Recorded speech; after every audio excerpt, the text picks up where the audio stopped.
बातमी पिंपरी चिंचवडमधून। पिंपरी चिंचवडमध्ये पुन्हा एक हुंडाबळी गेलाय। उच्चभ्रू कुटुंबातील विवाहितेने आयुष्य संपवलं। वाकडमधील शिल्पा गवारे या विवाहितेने आयुष्य संपवलं। पती, सासू सासरे आणि दिराला 31 ऑगस्टपर्यंत पोलीस कोठडी सुनावली गेली। आत्महत्या नसून हत्या आहे, शिल्पाच्या कुटुंबियांचा हा आरोप। माहेरच्या संपत्तीत हिस्सा माग असं म्हणत तिचा शारीरिक छळ केल्याचा आरोप आहे। पती सचिनवर लग्नापूर्वीही हत्येचा गुन्हा दाखल असल्याचं समोर आलंय। डोक्यात इस्त्री घातली एक दिवस असे चटके दिले इकडं असं सारखं चालू राहायचं तिच्या पाठीमागं हां मारहाण करायचे।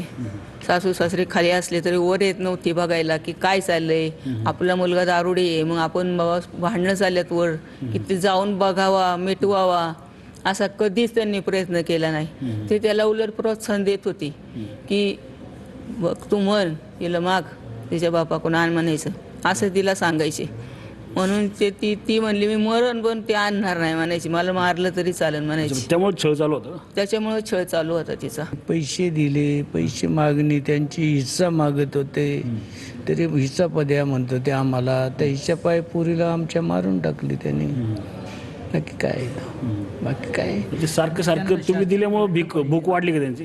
त्यांना शासन घडावं आमची इच्छा आहे। आमची पोरगी गेली आता काय, फक्त आमची इच्छा आहे त्यांना त्याचं शासन भेटलं पाहिजे। आणि ते गुन्हेगार आहेत